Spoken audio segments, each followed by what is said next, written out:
And we're live. Welcome to another installment of Those Gundam Guys and Friends Live. Right now it's just Those Gundam Guys because there's three of us on right now. Hopefully some other people will join later on. I know a few other people are calling in a little late. Another person has winter classes, so he's waking up early for his classes. So we'll start off with what I have in front, and hopefully this doesn't give some kind of weird, echoey feedback like it did the last couple of times I tried. When it comes to fueling our bodies, one of the most important nutrients... Time to mute the hell out of that. Alright. So, what I've been working on is this...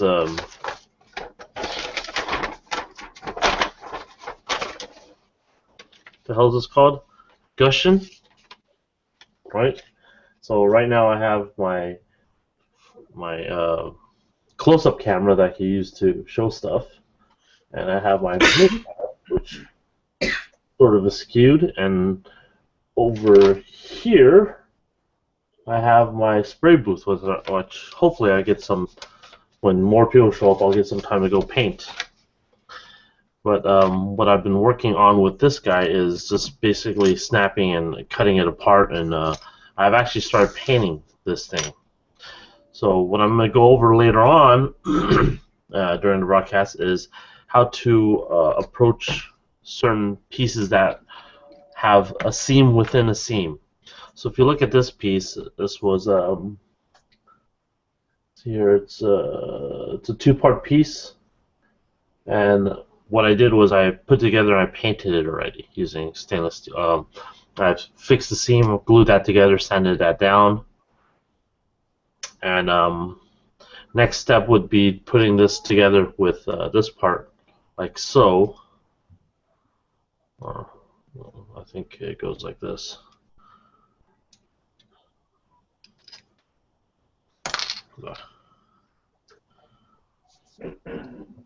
Like this, and the other part, and how to approach this.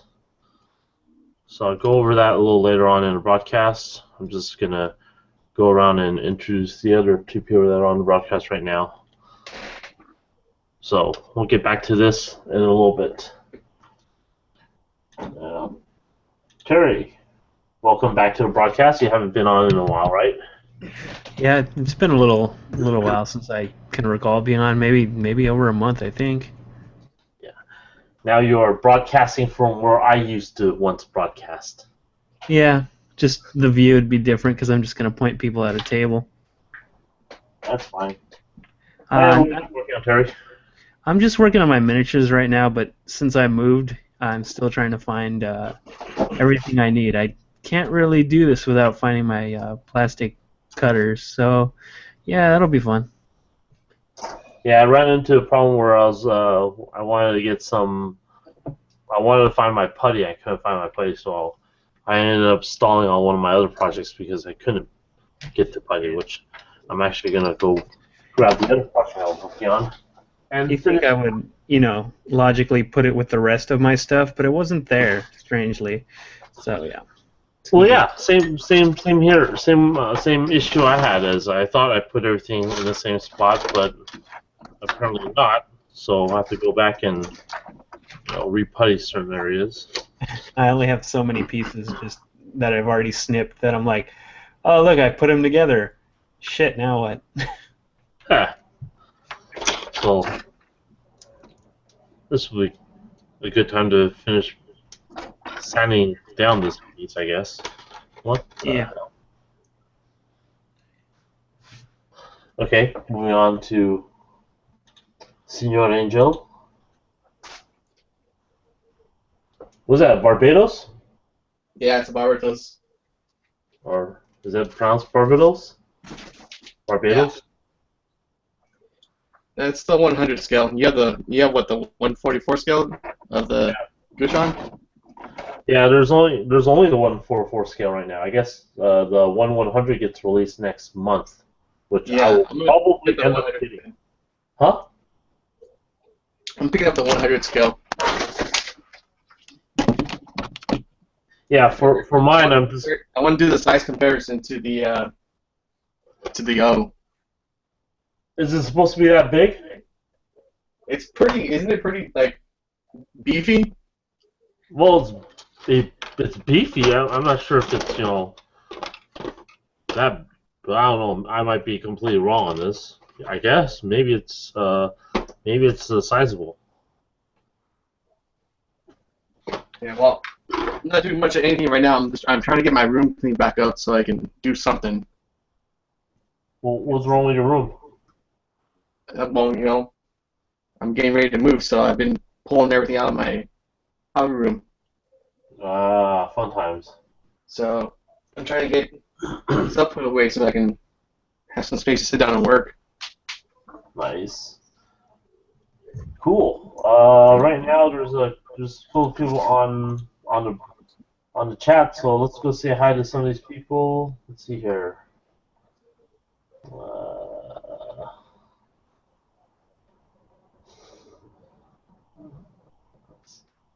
Any way to rig Bandai LED to work without the little screw?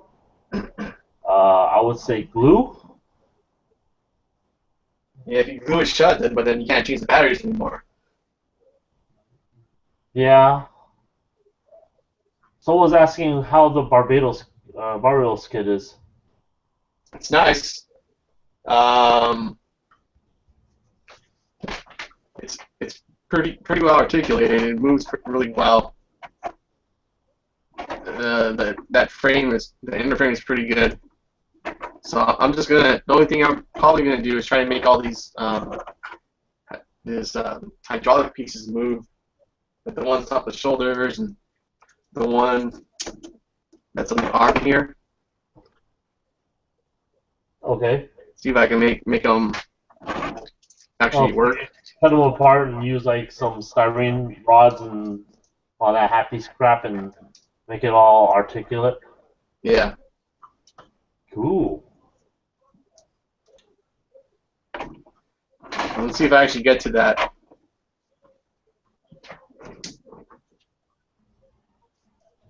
Some guys watching us live going home on the bus. Technology rules. Well,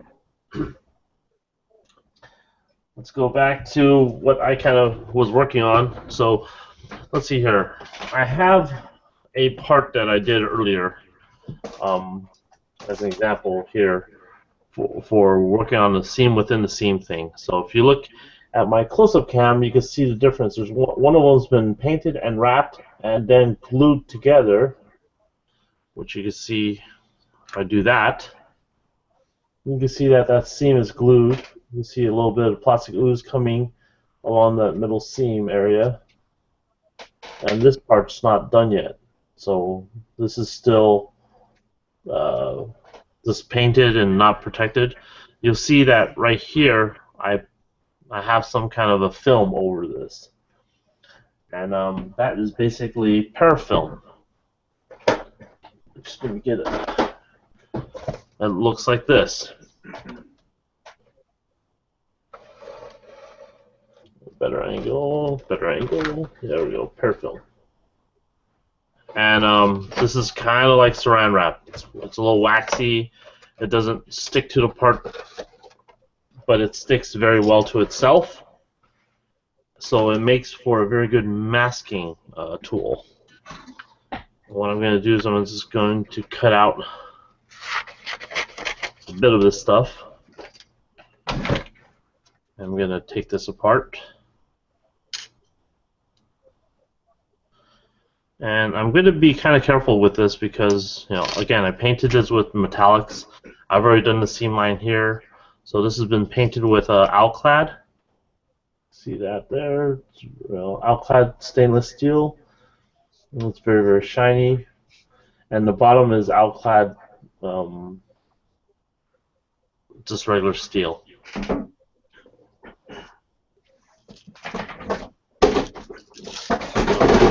Is wrap my parafilm around.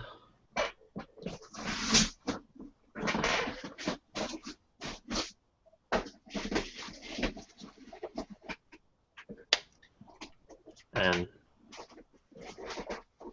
that's this part done. Now what I can do now is I could drop the part,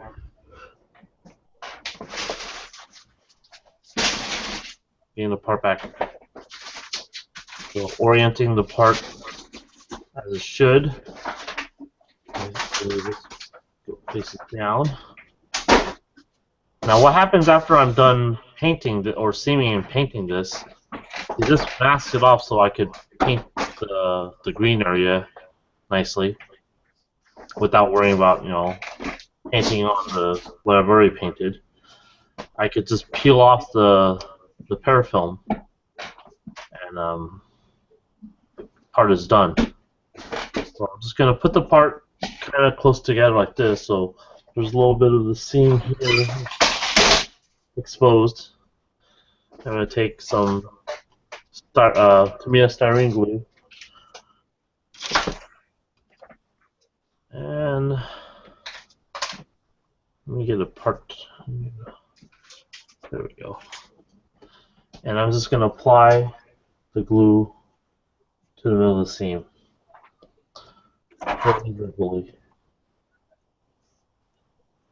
What I want the glue to do is to melt the plastic together.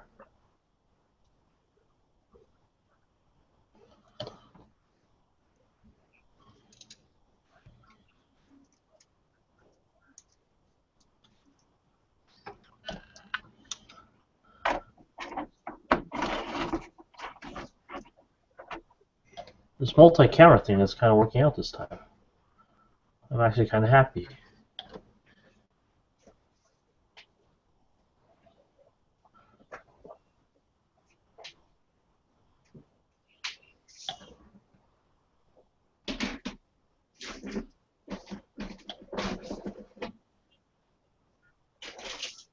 So now that I have enough glue loaded up on here, I'm just gonna squeeze these two parts together.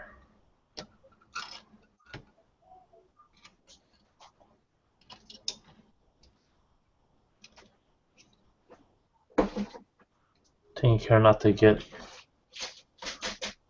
glue on my fingers.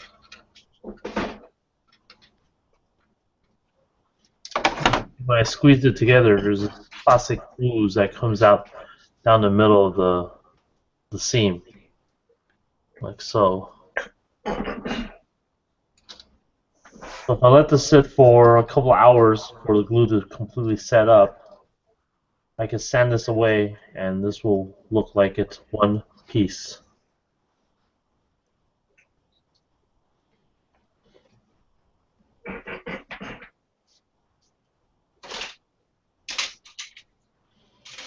So that way, now that I have this piece like this, oh crap. Nope, that's correct. I thought I oriented this wrong.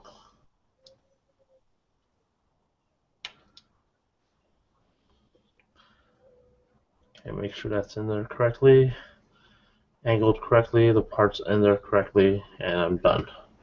So now I have to let this part sit for a couple hours before going on to painting it, or sanding and painting.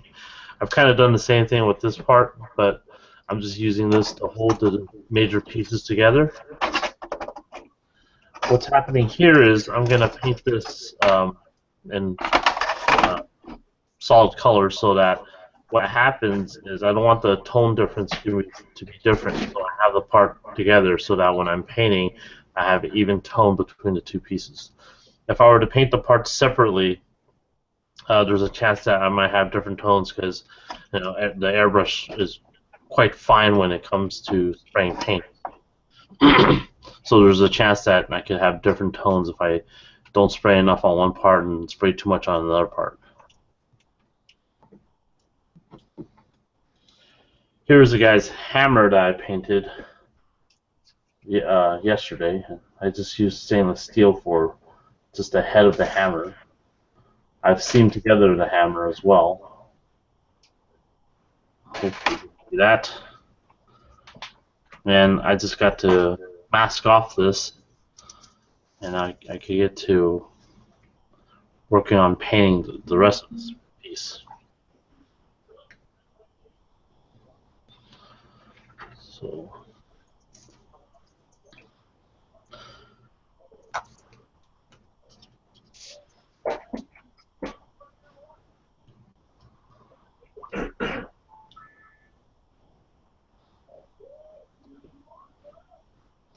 So you see the parafilm sticks very nicely to itself, but doesn't stick to the part, that well. So it makes for a very, very good masking tool.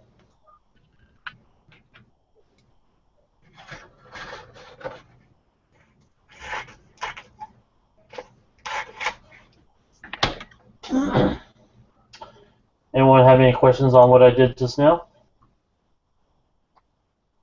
There's no questions on what you just did. There are some other random questions. Cool. There's like a question that says, have you guys ever made an SD from an HG? I know none of us has done it, but I think what Jim did, right? Huh? Jim, right? He's done that, right? I think Jim started doing that. I know Sean Wei is actually working on doing that with the Gabera Tetra too. He took a Gabera Tetra, the SD head from it, and took some HGUC parts and kind of made the SD from it. Yeah, So, but he doesn't have like any type of like online presence, right?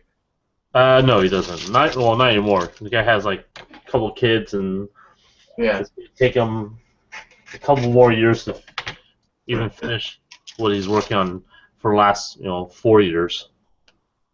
Yeah, I just sent him the link for Jim's website or Jim's YouTube channel. So I think it's in there.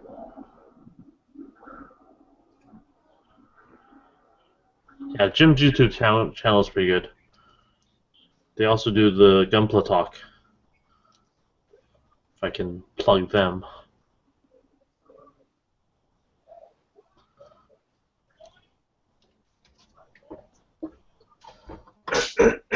Well, let's focus back on you, Angel.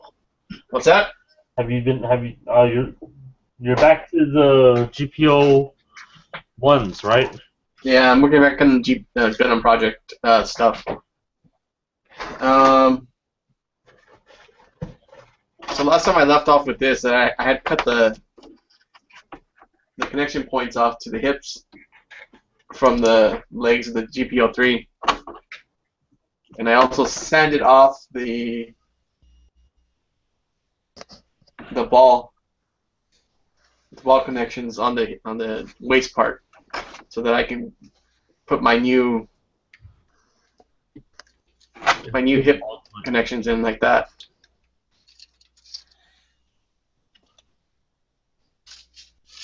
But you're nowhere near painting, right? No. I'm getting so little work done right now. Yeah, the house and being sick is kind of sucky, right? Yeah.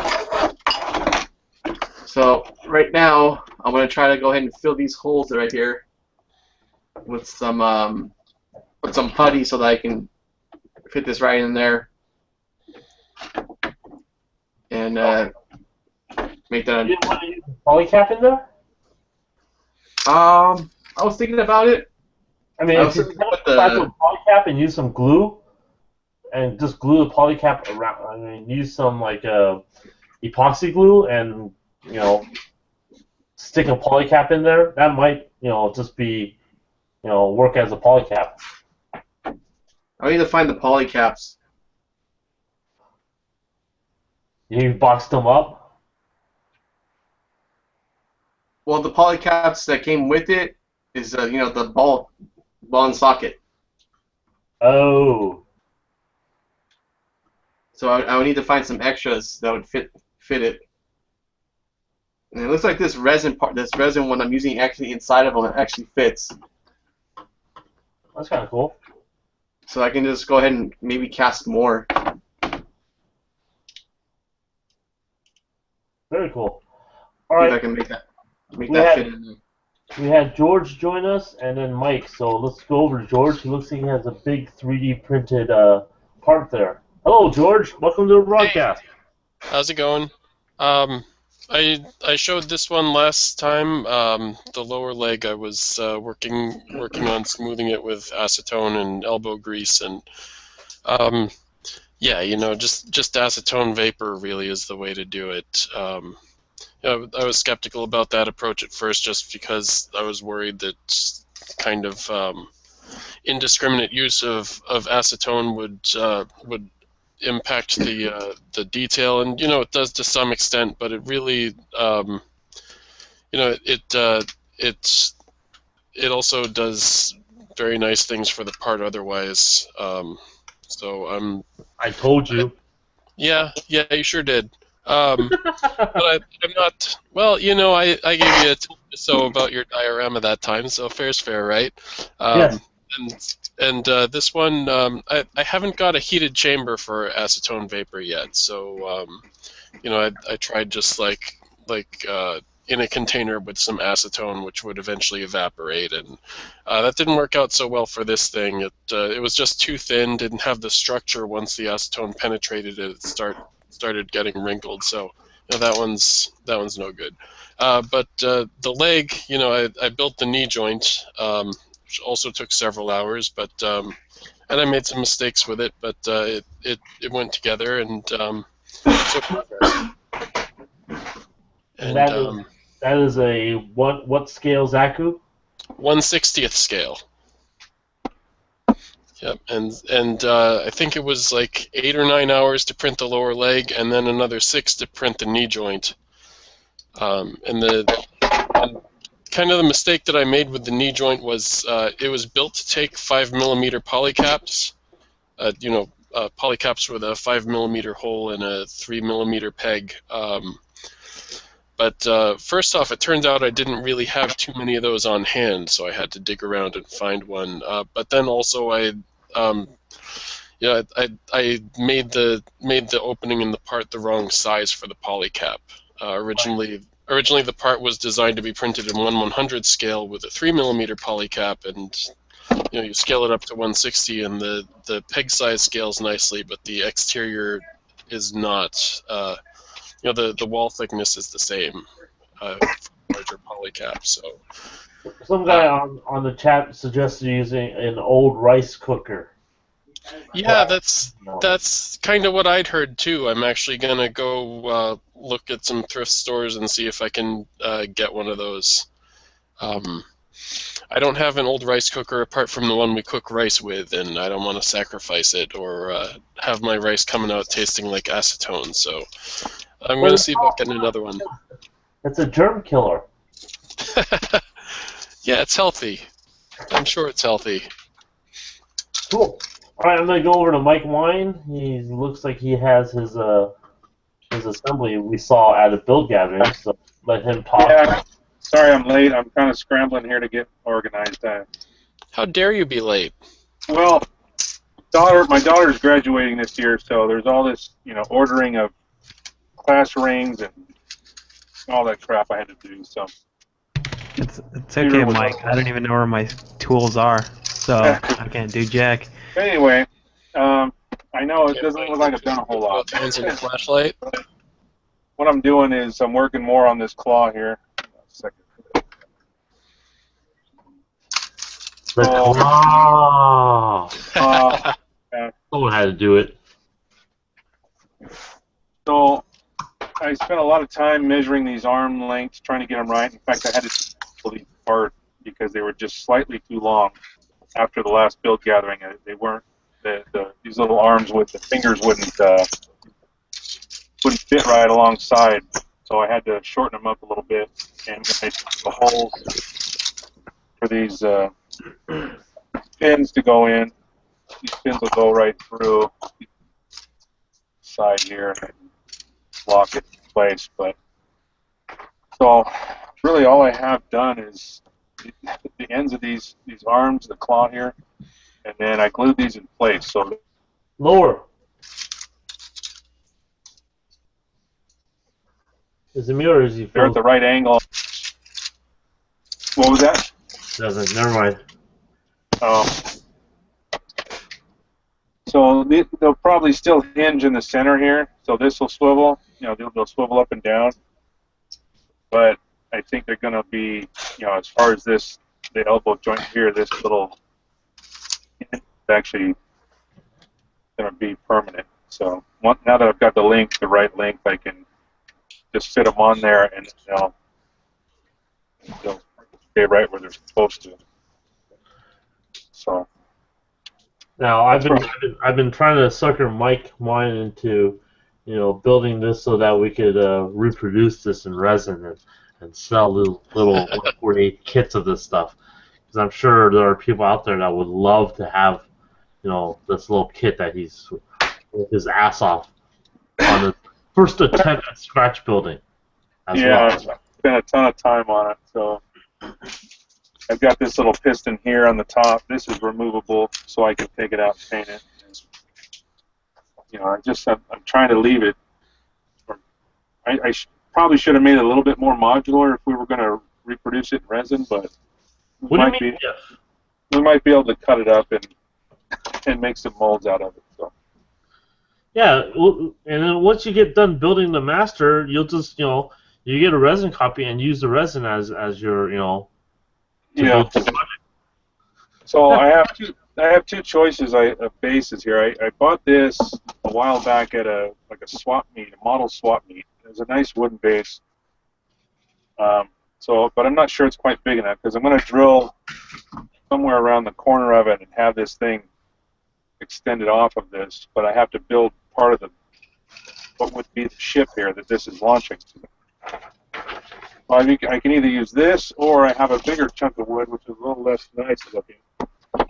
This is a piece like house timber that somebody got from a construction site, and it's just bonded plywood.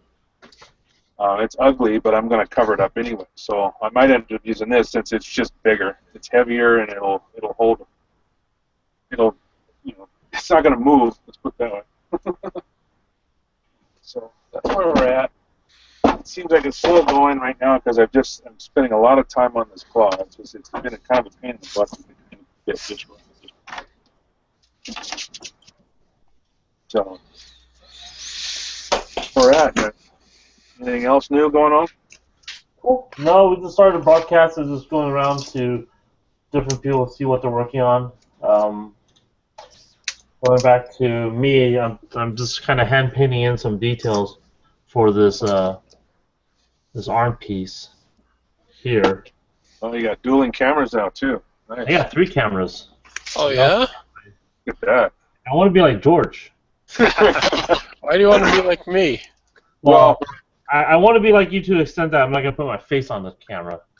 I was going to say, after last broadcast with the whole computer issue, it was a major upgrade we just saw, right?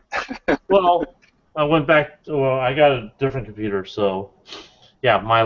The reason why the broadcast kind of ended because I had to leave the broadcast, and apparently it was tied to my account or my computer. So when I left, everyone left. So that's, you know. And we didn't know it. We just kept on talking, too. Yeah. About 20 minutes. Well, I didn't know that. Thanks for breaking the broadcast, by the way. What? Thanks for breaking the broadcast, by the way. Of course. That's my job. So I'm just going here and just painting in some details for this guy.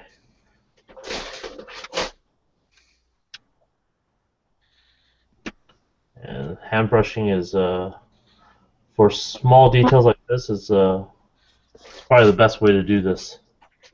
Yeah. No one's going to look and see that these weren't as straight as they could be. It seems to me, too, like once you get an airbrush, and for those that maybe don't have one or thinking about getting one, it seems like, I know, for me anyway, after I got it, I tried to do everything with the airbrush. Which is dumb. But some things you just have to hand paint. You know, there's just no way around it. It's just, you can do a lot more than you think you can with an airbrush, but I think the bottom line at the end of the day is there's some things like what you're doing, little detail stuff that you just have to hand paint. And that's okay, you know. Yep. You don't have to do everything. I'm perfectly content with no one seeing this ever. And plus, this is just kind of a kit that I want to just get done quick and dirty. So, no mods to this. Oh, is that the one you were working on the at the What, build no LEDs? Shut up! gun? You know what? I actually thought about it for the eyes, but then I was sitting there thinking a little too much about it, and I'm like, you know what? Screw it. It probably Yeah. hurt him more to decide not to do it than. Hey, Angel, I think that's your answer. Is this Well- the Soltic? Huh? No, well, this is the Gundam Gusson? Sean? Oh. Gashan? Sean? Something like that, yeah. I can't pronounce any of these things. Well, the Soltic is on the table because I plan to work on the Soltic as well. Oh, okay. So that's hence the confusion here, which Yeah, I can see the Gusion parts there too. I just saw the blue and I'm like, ooh. yeah, just because I've already airbrushed, the steel on this. I just want to do some detail lines for some of these areas here. So, enough about me. Let's go back to George. He looks like he's playing with Blender. Yep. Hey, George. Yeah. Okay. So right now I got my Zaku model up. Here, let me go out a local view. 1. All right. So my Zaku model, and this is based on the Zaku plans that I drew up years ago for my Scratch build. Let's see, Wow. plans. Yeah, neat, huh? I thought my project was complicated. How many years ago was this when you started? I drew up the plans in 06 and probably built the Blender model in 07 or something. I don't remember, but it was a long time ago. Probably 10 years. Long time ago. So I used the Blender model for kind of visualizing design changes and of course is the basis of 3D printing. And right now I'm using it as reference to get this kneecap part. I'm on desktop, right? Whoops. Yeah. I'm using it as reference to get this kneecap part. I changed the design pretty recently, made it a little bit longer, so I had ones that I built a couple years ago, but I need to build new ones for the new dimensions. So that's kind of what I'm up to right now. Sounds like a waste of plastic. Why is it a waste of plastic? You didn't print it. You just when you say built, I assumed that you printed it. Oh, well, I have built copies of this part. Like I built. Oh, that's lovely.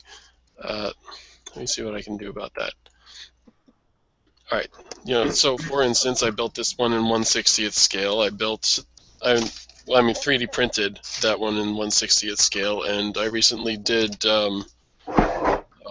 I don't know where it is, but I did another copy of the knee joint in 1/100th scale. So I've done it, but kind of.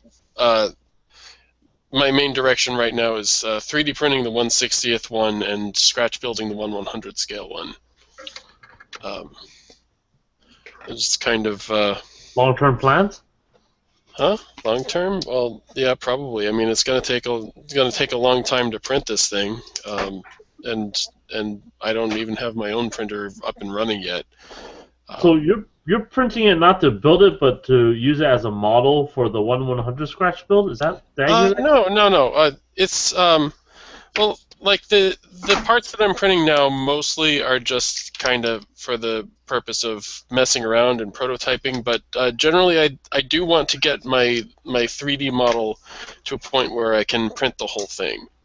because originally it was designed just for visualization and doing CG renders, things like that. So So it wasn't water. It wasn't watertight, or yeah, that's an example. When you make a 3D mesh, for people who don't know, for the purposes of 3D printing, normally it has to be watertight and it has to be what you call manifold. So if you have like a flat surface, you have to have polygons on that side, and then you have to have like a dimension, like so it's not just paper thin model, and then like the inner surface. And a lot of my parts didn't have that inner surface, and also, in the case of like the knee joint, like the knee joint wasn't broken down into these separate parts. I didn't have the design for the strut that carries the kneecap, things like that. So I've been revising parts of the design here and there in order to make them printable, and obviously these types of 3D printers have some limitations. They generate all these lines, which are worse on some printers than on others, but always there as long as you're using this type of printer. But the way I figure it, if you're going to print something larger scale, then those errors aren't going to be as significant. So I'm kind of experimenting with the process of 3D printing actual models as opposed to just random junk, and just seeing what I can do with it for the most part. But I definitely want to get to the point where I'm actually 3D printing whole models, and maybe I'll use some of these parts that are just prototypes at this point, or maybe I'll just reprint them later. I haven't really decided. very cool. So, along the lines of you're printing at a location, or like I guess it's right? So you set it to print and you leave and come back after X number of hours. Or just sit there for the whole like X number of hours. Well, I'm a member of a makerspace called Make It Labs, and they have a couple of printers there, and that's also where the printer I'm building is. So usually I'll go there early in the day, and as soon as I can, work up a mesh and print it out and leave it printing for however long. And in the meantime, I can work on my printer. I can. Our space is actually moving to a new building presently. It's actually already moved, but there's still a lot of stuff that's still at the old location. So there's a lot of work to be done in terms of supporting the move. Plus they have a Super Nintendo set up, which is also a good way to waste a few hours. Oh, you stopped playing Battle Operations? I'm taking a little break from it, I think. I mean, it's kind of like every now and then I'll get on and play for, maybe a couple days in a row, and then maybe I'll decide that I want to do something else. But I still go on every now and then. It has not been pretty lately. I've just been getting completely wrecked each time that I play, pretty much. Yeah, I mean, I guess I just don't favor strong enough mobile suits or something. Is it because you're lagging, or? As far as I know, it's not because I'm lagging. I think that, like I said, I'm just not choosing powerful enough mobile suits. I always go for the Zaku because I like it, and meanwhile, people are there with like the Jim Desert type or whatever it is, with the Gatling gun and the rocket launcher, and once they get a good shot on me with the rocket launcher and just sink like a half dozen rockets into me, I'm pretty much done. So. And meanwhile I've got like the grenade launcher and the Sturmfaust, so I like every now and then I can pop off one grenade at them, which is great, but it takes a lot more than that to really sink a target on that game. So yeah, I mean probably I just need to choose different mobile suits if I want to win. Also teamwork based.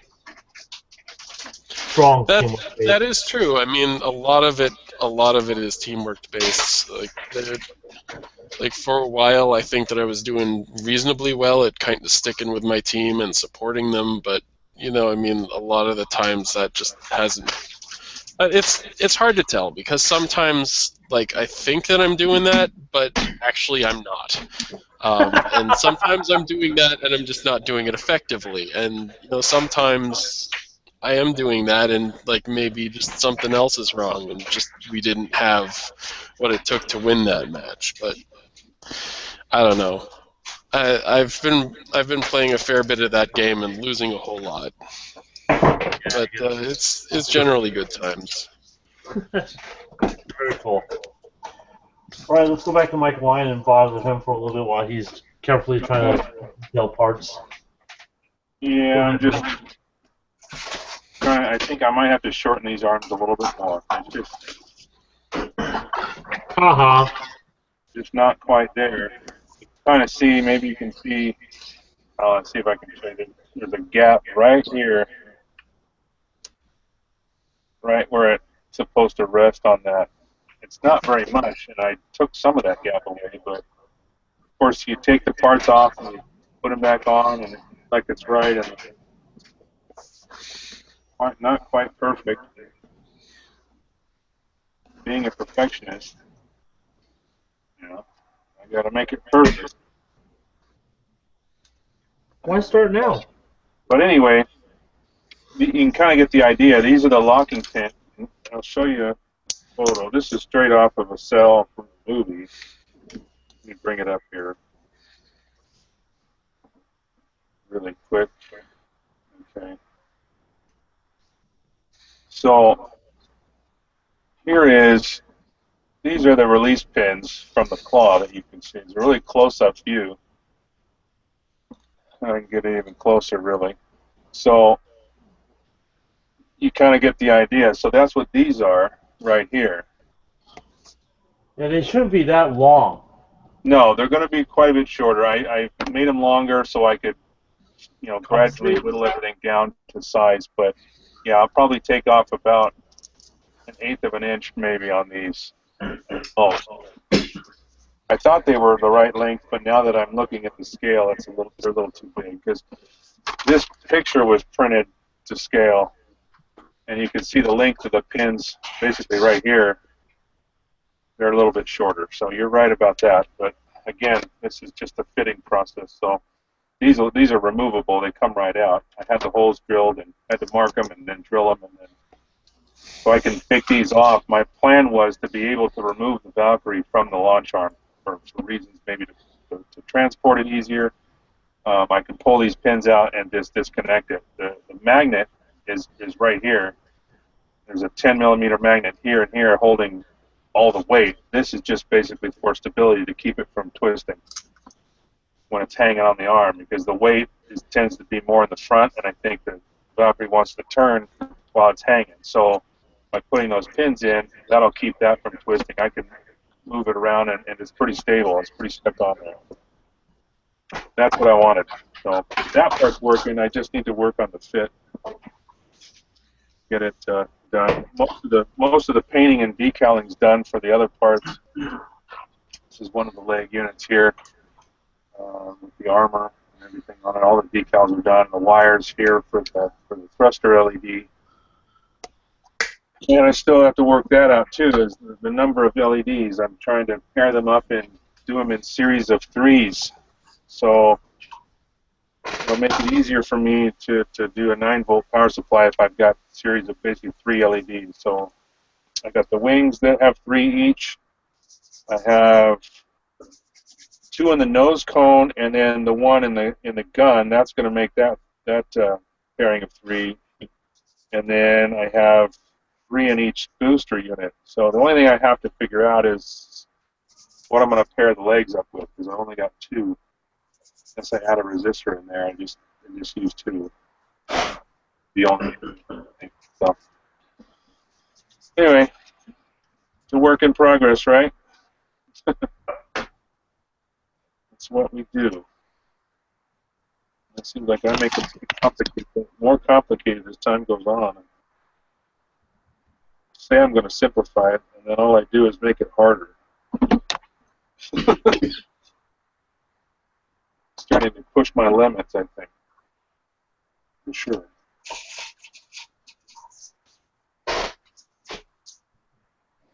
See, these will pop. These will come right out.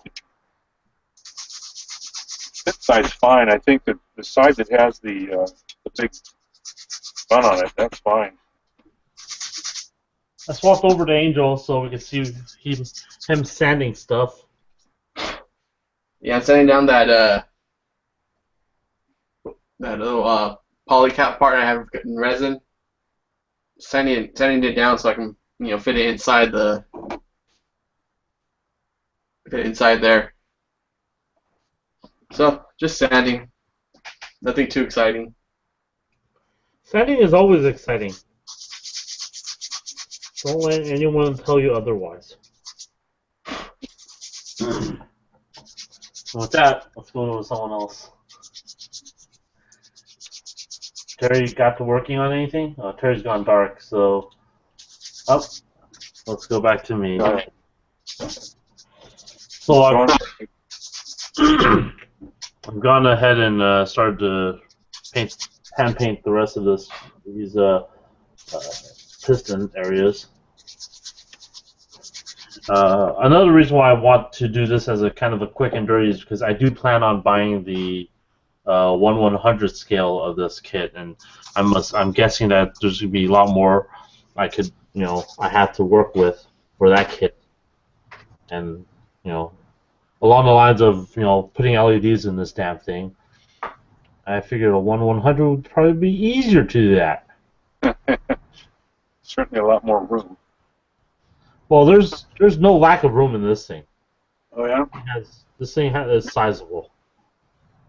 So does it have an inner frame or is it pretty much hollow? I think it has somewhat of a little bit of an inner frame, but that's never really bothered me too much. It seems like more and more, the non-master-case stuff is still coming with some kind of, whereas before it was you didn't get a frame unless you either bought a real good or master. Yeah, Angel was saying something that the size of this kit's probably going to be the size of the O or something. Wow, that's pretty cool. I imagine it would be. I don't know, that seems big, but I haven't really compared this to another HGUC, and as far as like snapping it all together, I kind of did it quickly and broke it apart so I could get to painting it. So I don't actually have a reference where I took another HGUC kit and made a comparison. But I guess just looking at the waist, it's a fairly sizable kit. My waist unit is right here. One of those things I don't like about the HGUC kits is they have this stupid hole in the middle of the crotch so that you could sit it on top of a stand, which this actually came with. So what I did was I filled that with a piece of styrene, glued that in there, and added some putty around it. And right now I'm just going to clean that.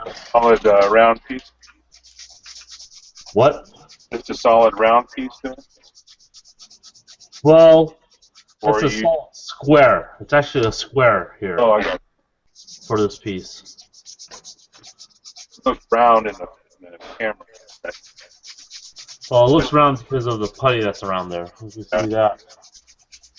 But maybe angle it correctly. You can see where the putty is, where the white sheet of plastic styrene is.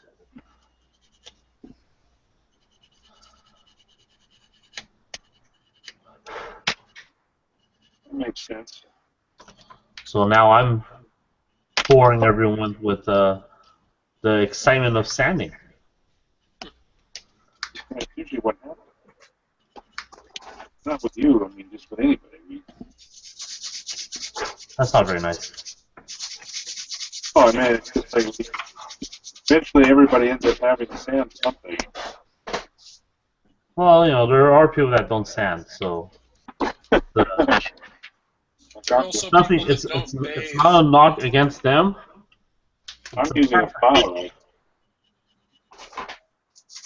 Right, George? What? Got a wheel.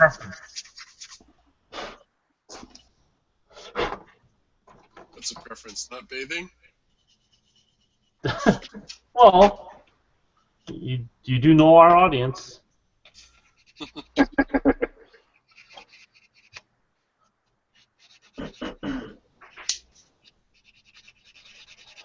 So, another, because it's a huge gaping hole, it kind of detracts from this whole, idea that this is a, working mech of some sort. So now that is cleaned up, you can see that where that square is, right, Mike? Yeah, now it's square. Yeah, I can see it now. Well, yeah, because I just signed it off the extra putty, and what I used for that was that Mr. Dissolve putty that you recommended. Oh yeah. So Yeah, just to fill the top. yeah, it fills it nicely. Some of the smaller areas, I can run my fingernail across this and not hit any latches. So if I were to prime this, which I'm probably not going to prime because I'm painting this in black, this should go away. I mean, it's against my better judgment not to prime, but you know what? Screw it. It's already like in an area that you're not going to really see as it sits here on like this. So I really could give a rat's ass. This is already enough work I put into this damn thing. That dissolve putty too. It dries very smooth in most cases. So sometimes you have to do very little, if any, sanding. Hey, cool. You joined us. Hello, Nathaniel. Hey, what's up? Do you remember anything from Saturday? I wasn't gonna say it. I wasn't gonna say it. I was thinking it clever. You spoke first. I do. How much? I hope you do. I think everything up to Les Miserables.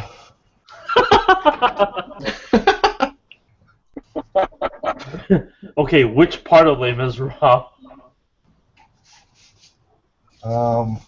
Never mind. You know what? We don't need to broadcast this. Yes, they broke out to song and dance at the Bill gathering.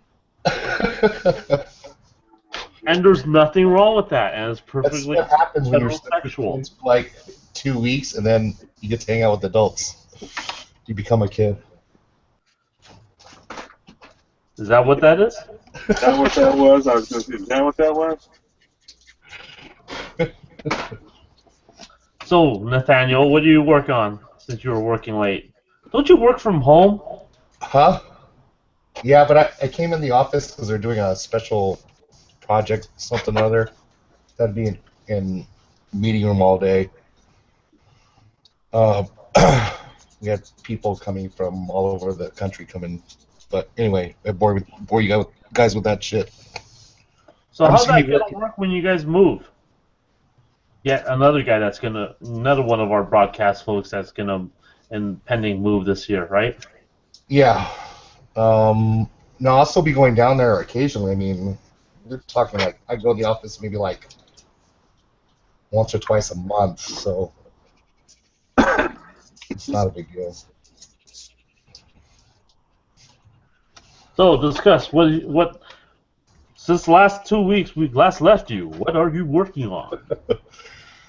Just so the Xeon, I'm gonna take it apart, and I'm thinking about redoing like this whole waist area here because I don't like the zigzaggy, or not zigzaggy, but this diamond-looking trunk part. You should show off the skirt. Show the people how much you've cleaned it up and how fragile it is now. I'm still getting situated, so I don't know where it's at the moment, but I'll get there. Give me a few minutes. If it smells like Hugo's butt, I did not do it.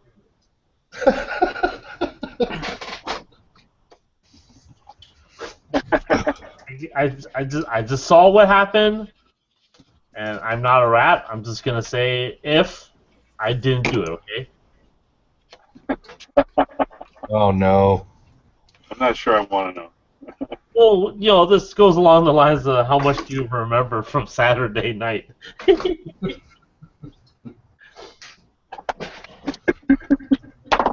Hey, Clem, you want to come back to me?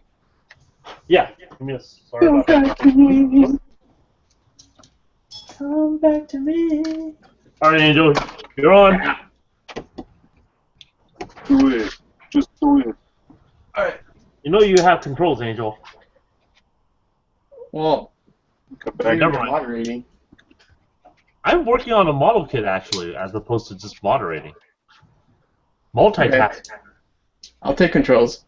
So, the little resin polycap part, I went ahead and sanded off the two sides, and I sanded it down quite a bit. And I also put this notch in it here, because on the inside, this part here and here, there's another connection over here, but I got rid of those so to make room for the polycap. But I wanted to keep the one right here. So what I did is I sanded that polycap so it fits right in there like that. Now I can go ahead, put that right in there, and then that snaps right in like that. Nice. And that'll fit Is it tight? pretty good. It holds the whole leg. So Nice. now I gotta just go make another resin copy of that polycap or another 6 of them for the other ones.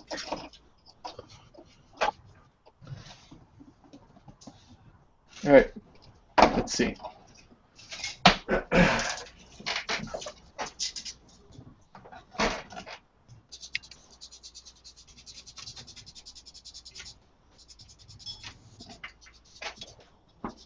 I think we had a question from on the chat. Hey, look, Tim's on. Tim should be working on his hummingbird. No, he needs another couple of years to finish. Yeah, I have a question. It's a bit broad, so feel free to elaborate as much as you want too. Every little bit helps. Here goes. Do you have any tips on painting with pearl pigments? How much does the undercoat affect the color? And if so, how do you choose what color to make the undercoat? Give some context. Let's see here. I've got quite a few Jacquard pigments, and I want to do a color-changing paint that goes from blue to purple and vice versa. Also, do you mix the pigment with what do you mix the pigment with? Diluted future, gloss coat, actual color you're painting with. Now, I actually have a lot of the Jacquard paints. Here, let me put it on my screen as I go grab my tray of Jacquard paints or pigments.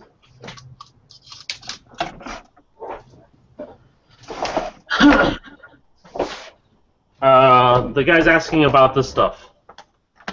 So these are pigments, Jacquard pigments. It's very, very fine powder in here. If you look at this, and hopefully I don't sneeze, it's very, very, very, very fine powder. And what you can do is you can mix this with future. You can mix this with paint. You can mix this with any liquid medium that you can paint. The problem is you have to mix very little of it, and it's kind of trial and error, because too much of the pigment will clog your airbrush like a mother effer. But it will give you that pearlescent finish. What I've used most is the pearl white, and I've mixed that with just clear and sprayed that over various colors, even on a white canvas or on a white painted part to get kind of the pearl pigment. Now you can mix up the different pearl color powders and kind of create your own pearl coat. The important part about the pearl coat is after you paint it with the pearl, you need to spray a lot of layers of clear over it. So that's what really gives you that pearl shine to it, is because the pearls are solid pigments. It's going to sit on there. It's going to look dusty after you painted it, your first layer. It's after you create several layers of clear over that that builds up, so it almost looks like the pearls are suspended in there. So what you can do is you could do a layer of pearl, two layers of clear, a layer of pearl, and another 2 layers of clear to kind of create that suspended clear pearl finish to it. Then again, that might be too many layers of pearl. So what I've done in the past is I've just done 1 layer of pearl and then like 2 to 3 layers of clear to get that really glossy clear pearl finish look to it. Hopefully that kind of answers that question. Anyone else have experience with pearl pigment powders? I have mine pearl painted color Gundam You're on, Angel. GNX. I don't know if you can see it all too well. Try to shine some light on this so you can see it, but I did like a purple underneath, and then I did a clear coat, and then the pearl powders in the clear coat, and then another clear coat over. It's been sitting in the cabinet, so it's all dusty and stuff. But I think you can kind of see the pearl effect on it.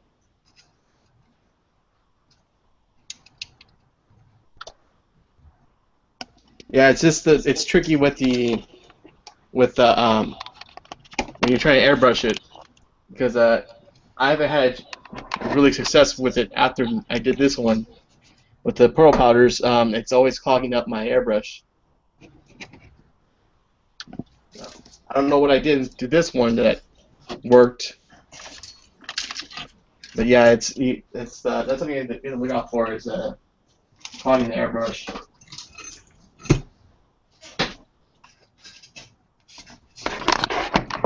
Haha, Tim's doing real work. Yeah, he's watching us. Let's all dogpile on Tim.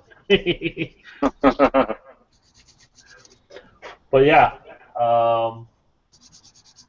hopefully that answers the question about the pearls. The thing is, again, you really experiment with your mixing layers. You're probably gonna have to make your pressure pretty high and open up your airbrush and spray fairly wide, because again the pearl powders are fairly heavy, as in trying to pass that through your airbrush. I've had issues where my mix was a little too thick and I couldn't push it through the airbrush at all. It just clogged my airbrush. So it's one of those things that you should take heed. So it looks like Nate's all set up and working on something. What do you got going on? Oh, just sanding a spot that I missed. Where's your skirt, Nate? Where's your skirt? My camel toe's here. Loose knuckles. It doesn't smell funny though, so I don't know what you guys did. I like that. Just the mere suggestion that we messed with it while he was drunk and possibly can't remember made him sniff really hard on his kit. Psychological warfare rules. Totally. Of course, he totally believes us because it's not past something we would actually not do. Exactly. Mahjong tiles with numbers would help too.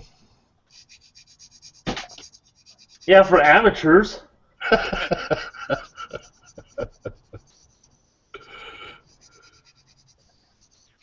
That's a good night. I bet it was. So that's what the neck armor piece, right? Yeah. This is the neck part. It's over here. So are you just not doing anything special with that? You're just gonna clean it up and. I'm cleaning it right now because I just saw it, but there's other parts I have to clean up and some seam lines I have to deal with. But what I want to try to do is see what I'm going to do about this part. that feeds into here because I want to try to get rid of the ridge area. Maybe I don't know what I'm going to do underneath. It's going to expose some stuff, so maybe put in some, I don't know, scratch build pistons or maybe something else. I don't know. Okay.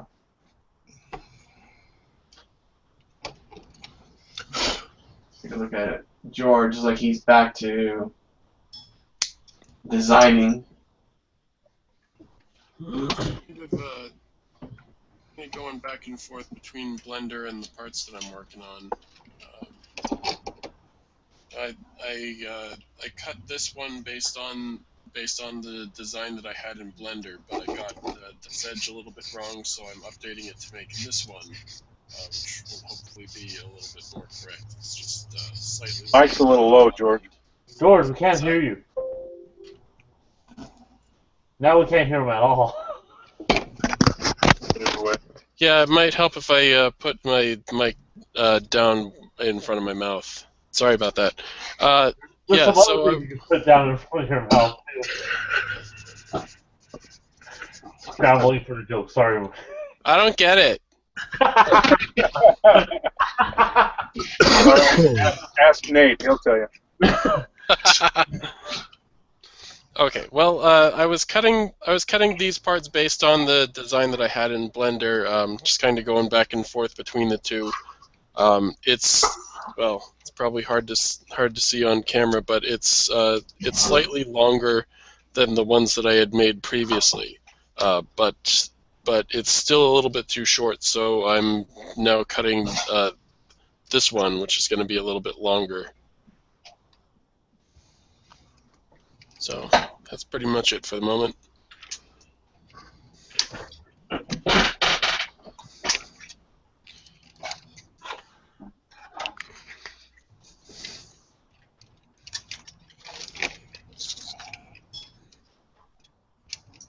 Mike, what are you sanding or filing down? I'm shortening the length of this arm a bit. I took the basically my pivot point, the ring off of here, and now I'm shaving it down so this will fit better. I don't know if you can see it from here, but basically got to go on. It should fit right up snug against the booster, but the problem is these were sticking out a little bit. There's a little bit of a gap, so because I've already fixed these hinges in place, they're not going to bend anymore. It was easier just to take this side off and shave it down and then re-put it back in place. So I've already done this one. This one's already glued back on here, and that one will go on the front. And I'm working on the rear. You know, I wasn't going to do anything about it, but now that I've done one and I see how it looks now, I'm happy that I decided to try to do this because I just wasn't happy with the fit. It wasn't quite right, you know. Probably could have got away with it, but I want it to be, you know, these claws should basically be right up against what they're grabbing a hold of. You know, there should be a gap in between. And I can see a little bit of a gap, so Yeah. you can only remeasure everything so much and try to get it right, and it's just so hard to get everything exactly perfect. So I'm having to make little adjustments as I go, since this is a entirely scratch-built project. So except for the Valkyrie, the claw is, you know, the launch arm is. You're going to be able to take it apart so we can cast it, right? Make some money. Yeah, that's the plan. I think it's a good idea. I just don't know if I've kind of gone too far in one direction because it's not very modular at this point. I'd have to cut it apart somehow afterward because this has an aluminum rod. There we go. I mean, there's basically that's the structural support all the way down to give it some stability. Yeah. So right about here, there's a joint. I think the first piece of rod stops about here, and I had to join it with a piece of tubing to give this added length because this is going to go down into a portion of the base, so I need to have enough of the arm exposed that'll hang this Valkyrie up high enough because of the scale of it. I'm not sure how many people have tried to do this with 148. I'm Now I've seen a lot of pictures with a 172 scale, but not a 148. So mid to late 2016, we'll be selling for about $120. Sounds about right. Yeah, if I can get it done and it's good, it's a good looking kit. Yeah, we'll have to do that. I think it's a great idea. That was what I planned to do. In fact, when I was researching this project, I was going to buy an arm. I saw a couple of them that I'd seen online, but no one is producing them anymore. You know, they made a few of them maybe, and they have them on their website, but there's nothing available. It's all just photographs of what it was supposed to look like. So. And I don't know if those were for 148. I think they were mostly for the 172 scale stuff. So. This seems to be the more common size. You know, this is a pretty big Valkyrie. I mean, geez, just let's see here. Look at this, just the body and the nose cone alone. I mean, it's massive. Yeah. By far the largest Valkyrie I've ever built. I mean, most of the stuff I did was 172. Alright. This is the first 148. Take a look at Glenn. He's doing some airbrushing. Oh, now we get to look at him. Oh, your face isn't on camera, but your head is. I don't know if he can hear us. It's probably better if he can. We can talk about it. And George laughs. It looks like he's airbrushing that hammer. Oh, the big hammer that comes with that sucker. Yeah. That is a pretty nice looking weapon for sure. Yeah, it's pretty cool. It's the Brother Crusher, I believe it's called. That's racist. Oh, that's messed up. That's racist. Is that what you said? Hey guys, what's up? Just popped in. Dan. Dan? It's Dan. Who? Yeah. Dan, Mike. I didn't say that. That wasn't me. Oh. Someone that I sounds said, like. hey, Dan. That's what I said. I think it's been a while since you made a broadcast, so It has. someone's giving you a hard time. Yeah. Life. So, welcome back, man. Hey, thanks. Nice to be Yeah, around. dude. Good to have you, man. So, what do you got going on? Looks like a airplane. Yeah, I am. It's become like a routine now for the last 4 or 5 years. After our show, I kind of get gunpla burnout, and I built like a tank and a Messerschmitt and a Spitfire, and now I'm building this F-105. Oh, there's a bunch of parts in here. I'll show you what it looks like, but I can't tip the box over. It's all spare parts. Let's see. Dump them on the floor, right? Oh yeah, 52-piece pickup in there. Your kids do it with their Legos, so, you know. Yeah, don't wanna. No. Okay. Because the kids do it and I pick it up, and I do it and I pick it up. So. That's right. Doesn't really pay off.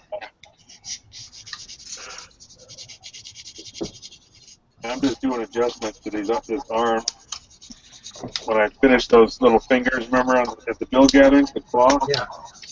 They were still just, the arms were slightly too long, so I have to shorten them up a little bit.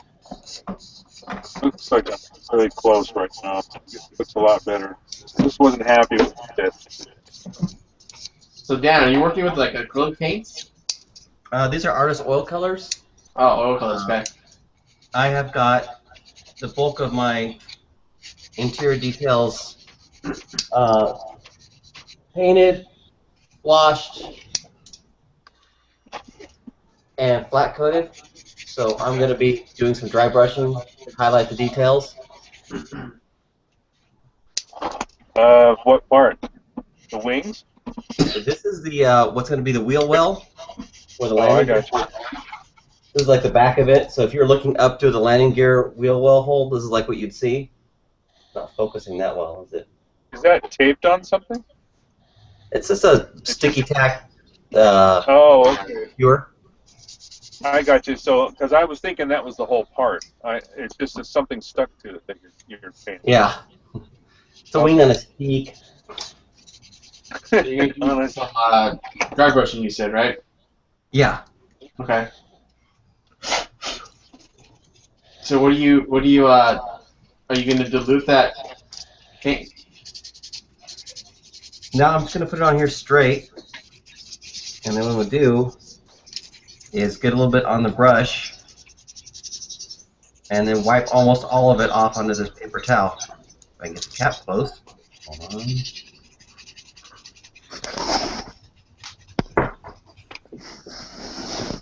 on.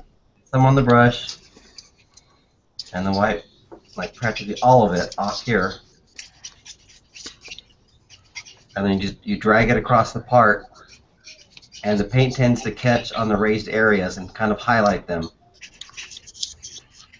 Just as a side note, there is probably no single technique that you'll see done wrong more on the internet than dry brushing. Okay. Am I doing it all right? Well, I assume that you know what you're doing. Thank you, George. Probably better than I do, but That vote of confidence, George. nah, it just drives me crazy. You know, people go through the process. They're like, okay, now I take most of the paint off, and then they start like brushing the thing over the model and leaves like big old gobs of paint, and I'm like, oh, god damn it. No, it's a very simple thing. I mean, I wipe paint off till I can't see anything come off on the paper towel anymore, and then I start putting it on the model. And if that doesn't leave enough, I go back and put a little more. But it's one of those, like a lot of things in weathering, you put it very subtly and you build it up so as not to overdo it. And if you do have too much on the brush, then you end up applying too much. So it's always easier to add a little bit more to the brush than it is to try to take it off the model because you put too much on there. Right. Can you put those parts up to the camera, Dan? I can, although the effect is so subtle, I don't know if the camera's going to really catch it, but I can try. Well, let's see if we get it.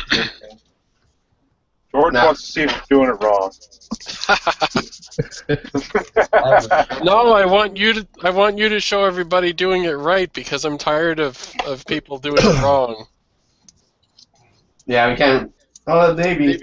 Maybe like our half dozen viewers will learn something. We're up to a half dozen. Awesome. I don't know. Let's find out. We have poor viewership. 16 watching presently. All right. 6. That's a sign of exponential growth. We started with 1, then there was 2, then 4, then 8, now we're to 16. But the one guy was in a year from Japan. now, we should have about 300 million. Yeah. The one we had was in Japan, though, so that kind of counts as 2. Unless he's watching to laugh at us. It's a comedy show in Japan. Look at Americans doing gunpla. There's not enough zany antics for this to be a comedy show in Japan. Nobody's getting hit with random stuff. Like Jerry. It's for the dry comedy lovers. So who's the straight man then?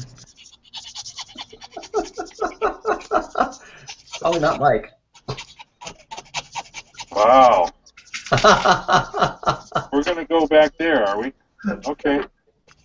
Thank you, Nate.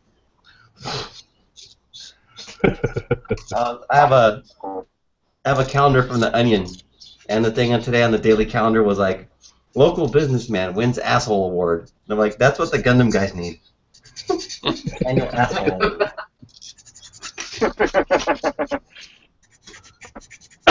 Nate, how's it going? That would be a real headline. Oh.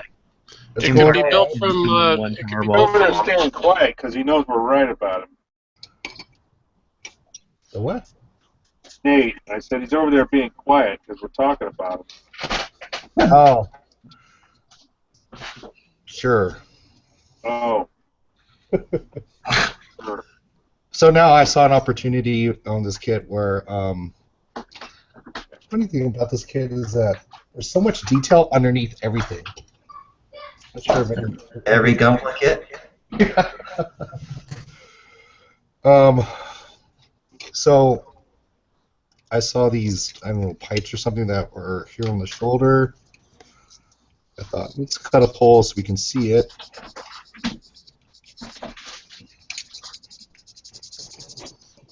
So I'll do a hole here, finish this hole here. Oops, let's see, camera. So as opposed to this one.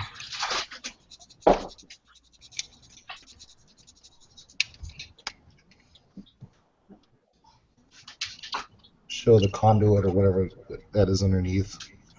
I do the back parts here too. I might do a different shape back here just to kind of give it some variety. Yeah, so that's what I'm working on. I'm getting like sidetracked on what I really wanted to do initially, but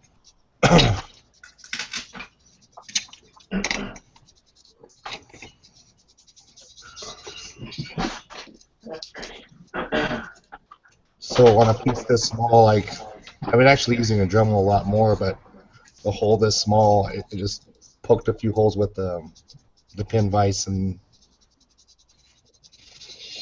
cut out the piece, and I'm just sanding it down with the file. Then I'll sand it. And that's the Xeon you're working on, right? Yeah, that's correct. Master grade? Yep. Someone was asking what kit it was.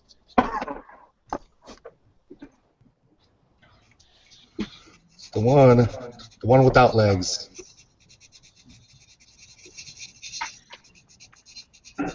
Wow, so you spent all that money and got half a Gundam kit? Hey, what's up, Dan? Hey, Clem, how's it going? Not bad. I'm online, yay! Yeah, I'm gonna show. Earlier, I sanded this piece down. See that? Now you shouldn't be able to see that line anymore, where the hole used to be. Maybe you can't do it close enough, but Can you switch it so the camera you're showing is large? what do you mean? Oh, no. You were holding the part in one of the cameras that's picture in picture, one of the smaller ones. Yeah, I know. Which Okay. is kind of why I use the picture-in-picture one, because it's like the close-up camera. But I guess it is kind of small on the screen. Ah, too bad. Go full. You should go full screen. Penis cam. So yeah, that's that. Go back to Dan's work spot. Alright. Is all Dan doing is sanding? No. Dry brushing. Dry brushing. Oh, cool. Sorry, it was loud over with my fan, so I didn't hear what was going on earlier. Oh, that's alright.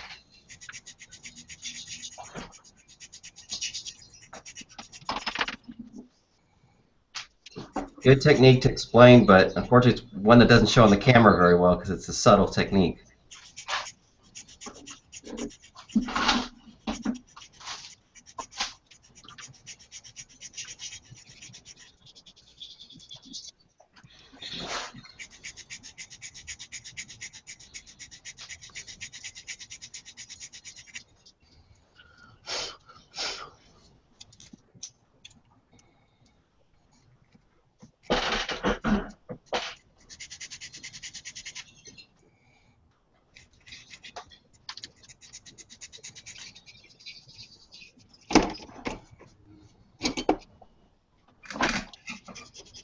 Particular brand smells a bit like fish. Let's use fish oil in the oils. Really? It's faint, but yeah, I always get a fishy feeling whenever I'm working with it. This is a really bad joke there. I'm just gonna leave it alone. Just let it hang. Just let it hang out there. Not touching that one, huh? No. I figure I should let some other people pick it up, you know. Terry, Clem. Terry hasn't said boo for a while. I think he has people over at his house. Oh, That was correct. Yes. that was? Have you killed them all? Oh, they went to dinner.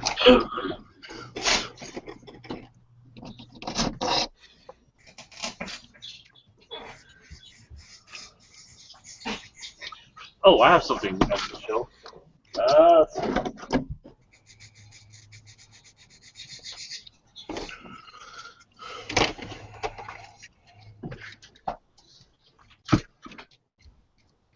go back to me.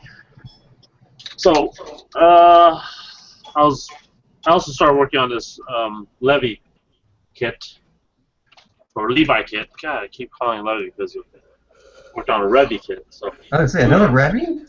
the Levi kit from Attack on Titan, and did a couple of rounds of puttying and fixing pinholes. So now I've actually gone to part where I'm done priming it, and I'm actually starting to put on color. So for the skin and headpiece, I've gone ahead and painted it base white. Now, if I were to just go ahead and use my skin tones over the gray, the skin tones will pick up the gray layer below, and it would look like a dead Levy or Levi. God damn it. Neat. So to keep from making him look like a dead Levi, painted his head and skin areas white first. I'm just gonna mask off the eyes and then go on and paint the skin tone. So that's where that project is right now, and everything else is pretty much ready for paint. I've already started painting the. I don't even know what these things are called. Someone that's watched the series, chime in. What are they? What did you say? These little gun things, blade guns, whatever the hell they're called. God, I don't remember what they're called. Oh, they have a special name? Just swords. Stabby things? They have a special name, but it's been a long time. Well, obviously, no one cares. All right. All I know is usually they break Well, after one use and they have to replace them every time. Okay, screw you guys. I'm going back to sanding.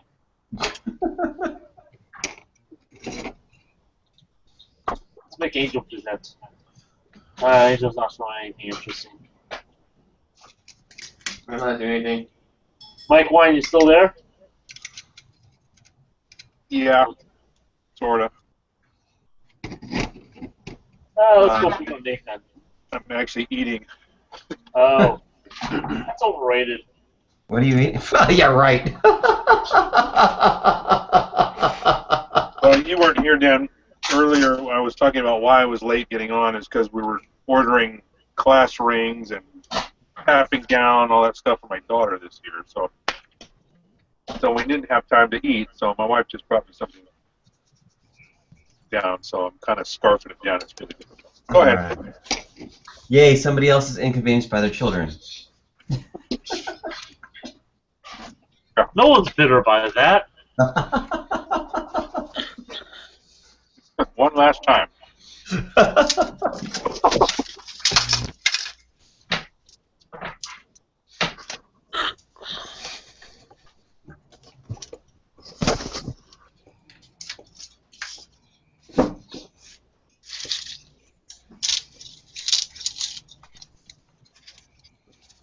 Nate, say something. I'm drilling Nate's a hole. smoking. Oh no, he's not smoking. Holy crap. Is that really his hands? Oh, that's his fat face in the light. Oh yeah. Are the hands shaking? Does he need another smoke? Oh, he's probably detoxing. That's why they're shaking.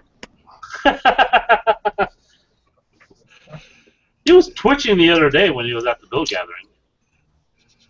Yeah, he was. Oh. That old crack baby trying to like open a package. Crack baby. Wow. So The that's nicknames for not- Nate just get better and better.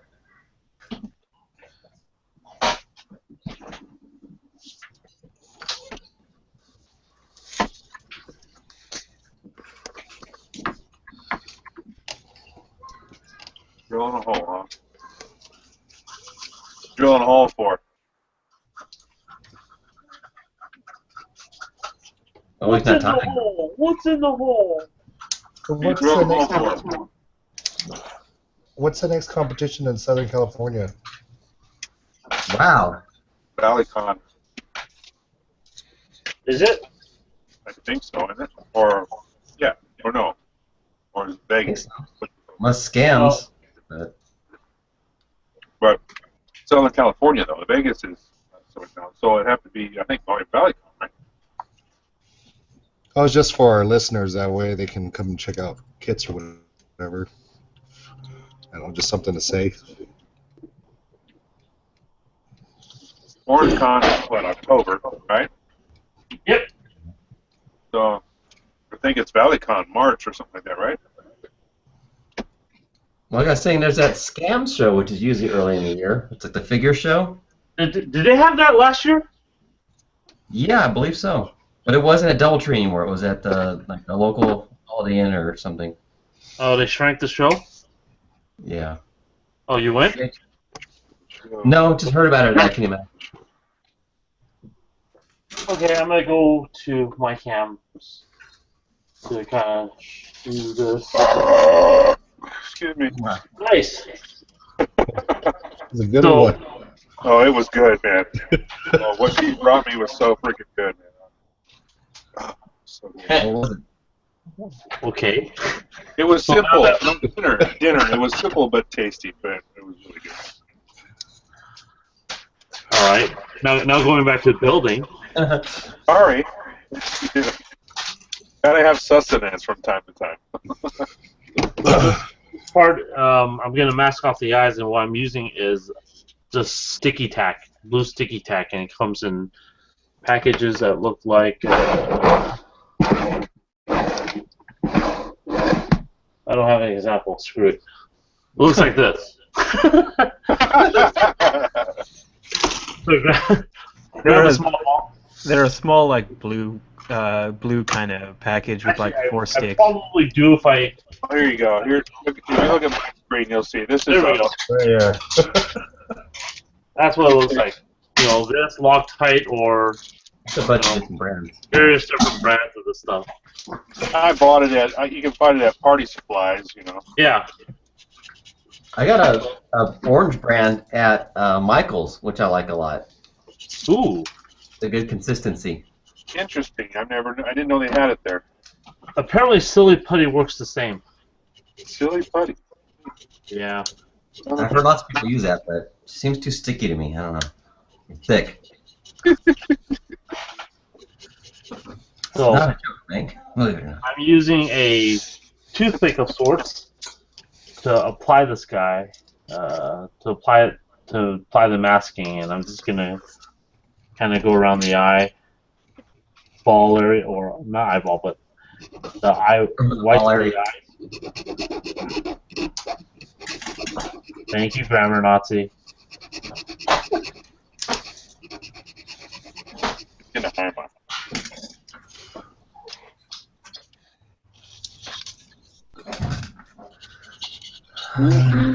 Cool.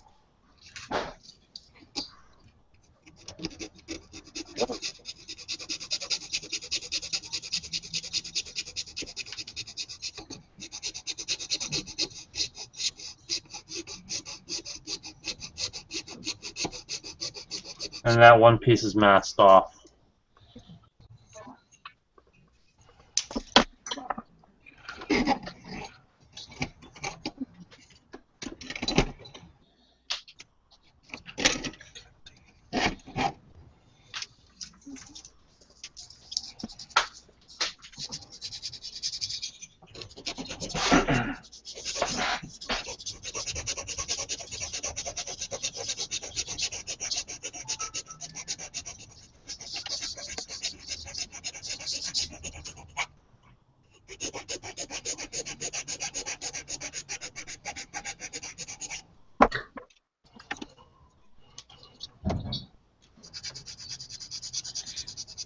And you can use this technique to mask pretty much anything.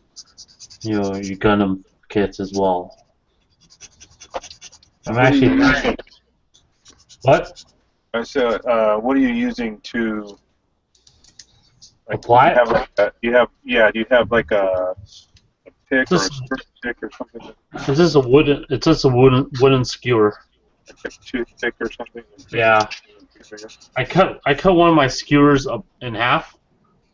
So you know, I'm not holding this massive skewer, so it's a little bit more manageable and here. Much.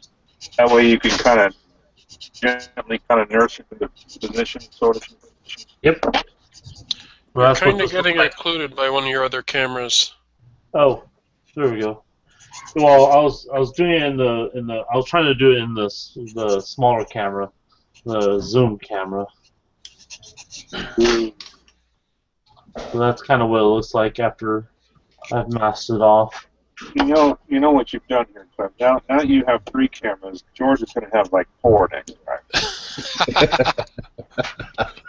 I could technically turn on my 4th camera because he'll have the kitchen cam, the bathroom cam. There's nothing wrong with that.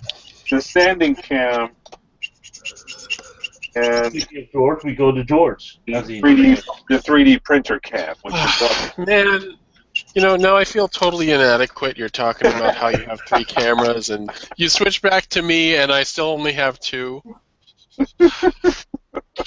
Man, my life is a lie. I mean, that's it. I should just quit all now. about illusions, man. You got to be able to hold. It's just about the illusion. Don't worry. 70% what you say. We gotta push, you know, the limitations of our technology, right? I like technology.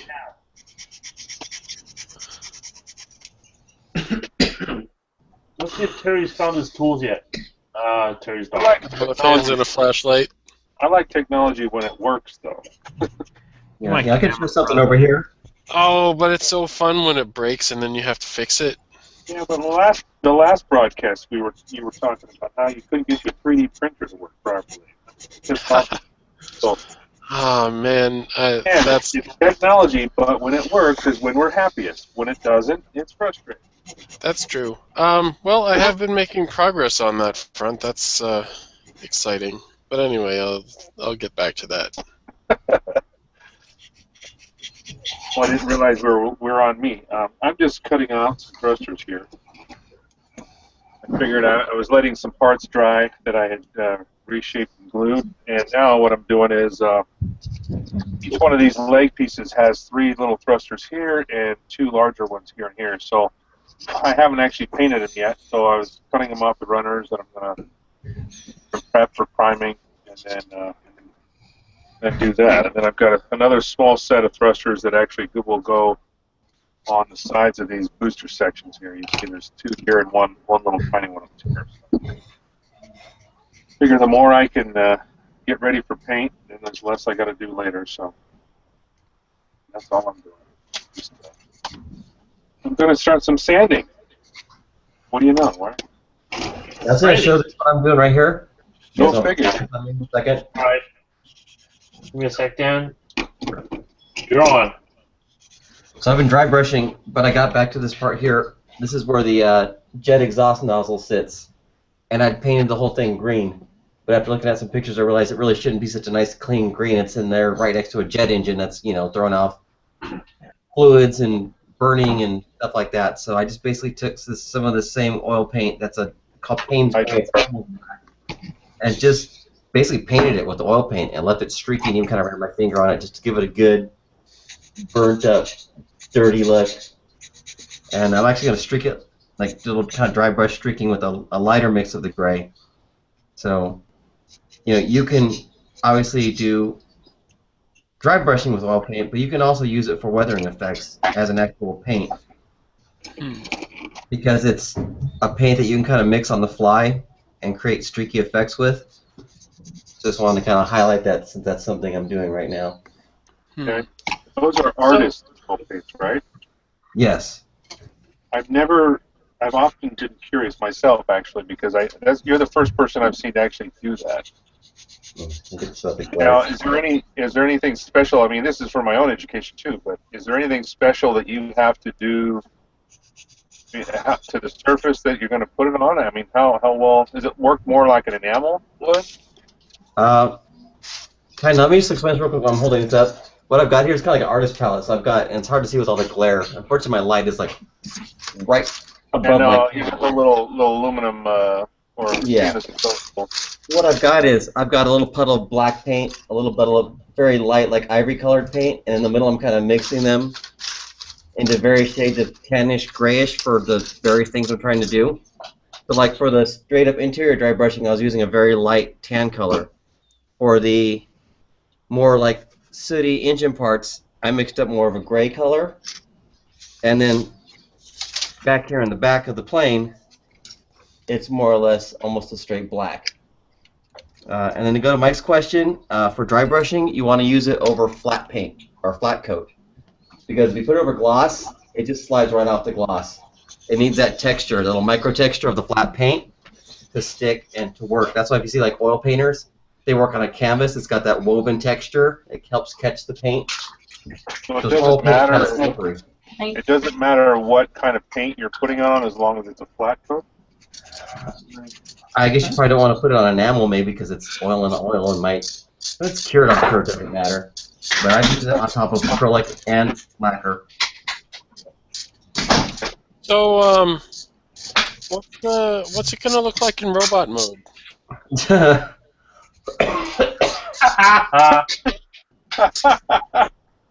I'll stick some skewers on it for legs. Yeah. Be one-legged. I told you, post SCGMC burnout. Well, that's better than mine. My post show burnout is usually just work on nothing. Good to have variety. Clean my brush because I forgot. I was gonna dry brush some of the cockpit interior too. And so they use such a dark color, it's gonna mess it up. So I gotta clean the brush using lighter fluid. When I run out of this lighter fluid, I'm gonna switch over to regular old, actual like hobby or crap enamel thinner, or mineral spirits. But as long as I paid for it, I might as well continue using the lighter fluid. Well, this AK stuff's kind of expensive, but I love it. I mean, I like it. It works really well. I mean, it's made for now, so. Yeah, I think you have some of this too, right, Dan? Yeah, I've got the AK. Like, if I'm using it on the model, I'll use the AK. For simple washes, I'll use the Ronson. Like I said, it's cheap until I get rid of it.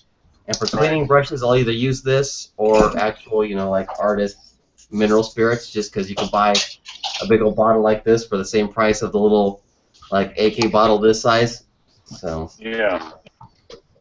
No, I hear you there. I only use it for doing my panel line washes because panel line stuff's enamel. It works really well. Yeah. Well, I don't use it for cleaning brushes or anything. It's just too costly, Yeah.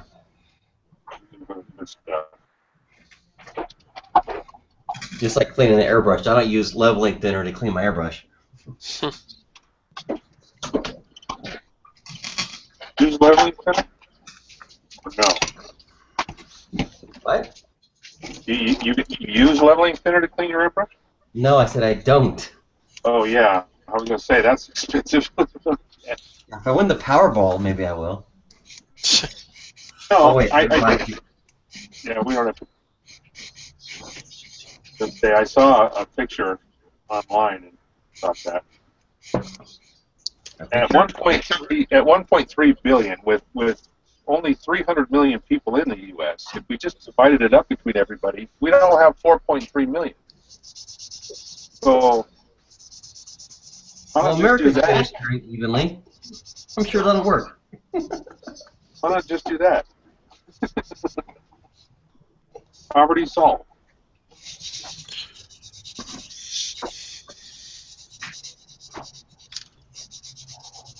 Only it were true. not going to stop me from buying a ticket. And for that much money, I might even buy a ticket. I usually go with the lottery tickets are math tax, but for that much money, I might even try. Well, you'll get your name on the Forbes list if you win. Yeah, I could run for president against Donald Trump. Yeah.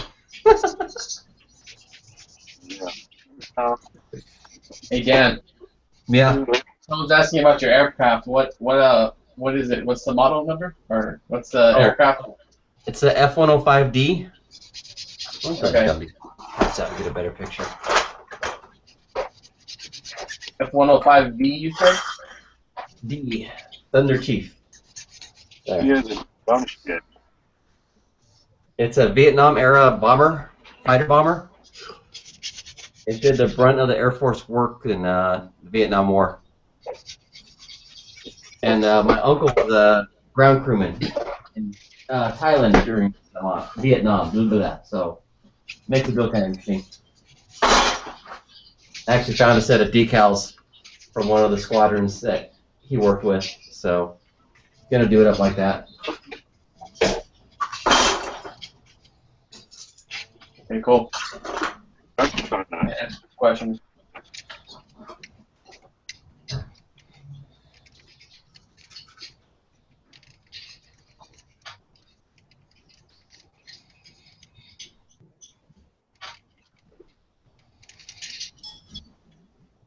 Checking out over on George. So you're still trying to make that kneecap plate? Yeah. I just I cut out this 8mm wide rectangular strip and bent it and kind of scraped the edges to an angle, and now I'm taking a crack at gluing one of the sides on. I've done all this before, of course, but this one's too small, so I'm doing a new one.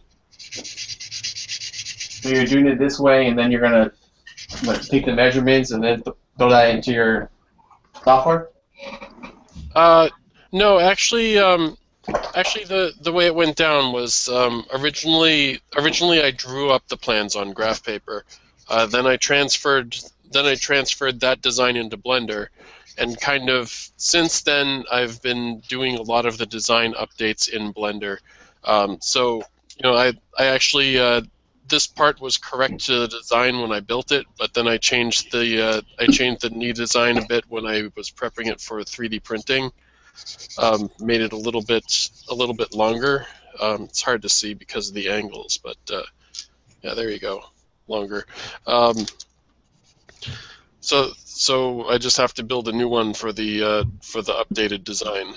But the Blender model is already updated to these dimensions. That's actually what I'm working from right now. Okay.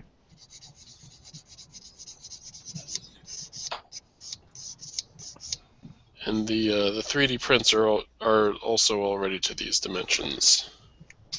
So here, this one, I think it might be actually a little bit small compared to the one that I'm building now, but whoops. Probably doesn't matter. Yeah, it doesn't matter. Oh, no, it matches up pretty well, I guess.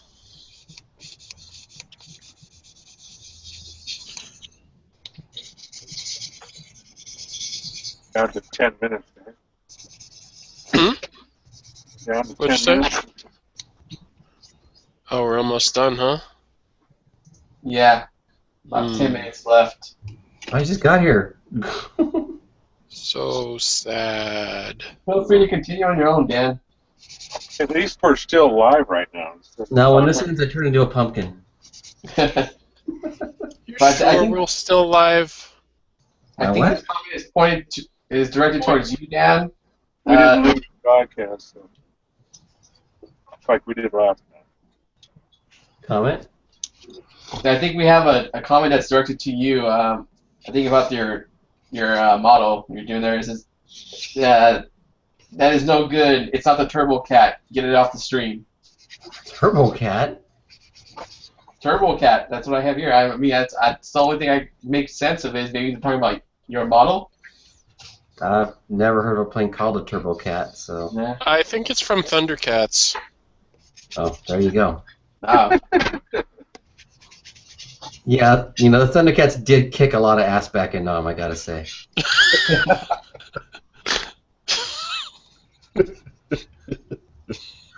Yeah.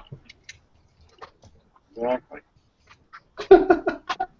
What was he thinking?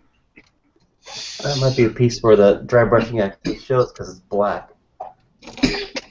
It'll focus. Maybe. Maybe not. Yeah, there. Yeah, you can see a little bit. I'm like 10 feet away from my monitor, so I can't really tell what you guys can see. Yeah, it cleared up. And yeah, you can barely tell, but you can see a little bit of it. Alright, cool.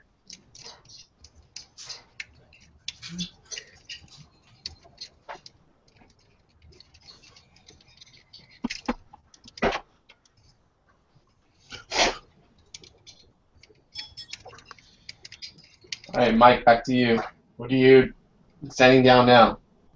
Oh, same thing. I just trying to get the nubs off these thruster belts here, so I can. I mean, you don't need a round thruster belt with a little nib on it. Sure. Yeah.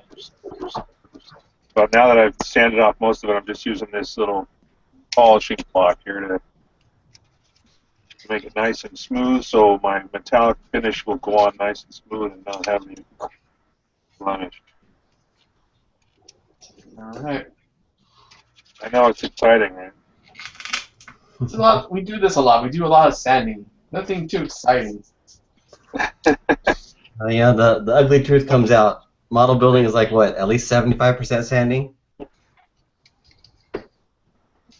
Well, that's good though, because you know, for those people who don't think they need to,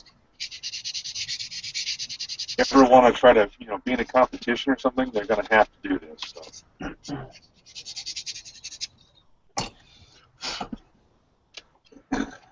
The way to the mountaintop is paved with sandpaper. Well, you know, after Clem invented the technique, it's the least we can do. Carry on the tradition. I'm still here, you jackasses.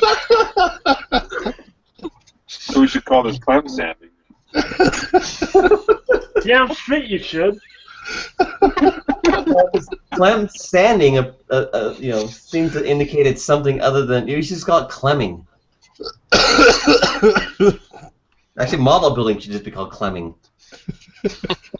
I don't know. That sounds like something else. A little salty. I'm not sure I like it. Tastes like tapioca. I thought clemmings were those little rats that jump off cliffs.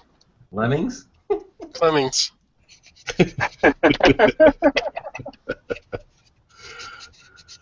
I don't like where this conversation is going. Going off a cliff. We could just reskin a copy of that old game Lemmings. Have all the characters be Clem and be Clemming. You wouldn't fit one on the screen. Wow. Look, it's a Nate joke.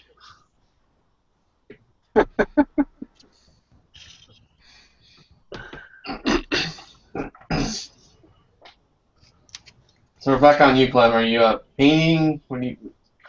I was painting, but we have what? I think we're 5 minutes out. Yeah. So I'm not gonna hang out and bullshit for a while until we're done. It's just I was like curious by the glove. I was like, is it painting or is it doggy rectal exam time? It's Michael Jackson time. Who says it's from a dog? Thank you for that. My in-laws just came in. Somebody town, had to. so. Oh, so they're the ones then? Yeah, we gotta. And we flew in from Hong Kong tonight, so I have them for next. They'll be really tired and they won't be able to do anything about whatever you're going to do to them. Yeah, one of them's already passed out, so, you know. Hey, Nate. Yo. You want to smell my finger? Just don't pull it. You guys are horrible people. Horrible, horrible people. You're a bad influence is all. No, it's not me. It's never too soon to start working on that asshole award. Yeah, It George. could be made out of that that display stand part from Gundam Kit.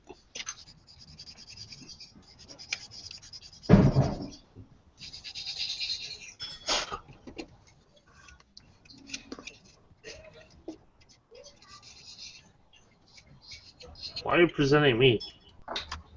I'm just shuffling around. There we go. I'm just cleaning up. I'm done dry brushing. Nice quick technique. That's the last part of my tonight, Dan. That's the last part of my interior. So these parts are all the parts that make up the interior of the jet. Now that they're all done, tomorrow once the oil paint's had a bit of time to dry, I can start to actually assemble this into something that looks like an actual jet and start working on the outside of it. So that should be pretty cool. You gonna build a launch arm for it? Yeah, it's gonna look a little bit like that.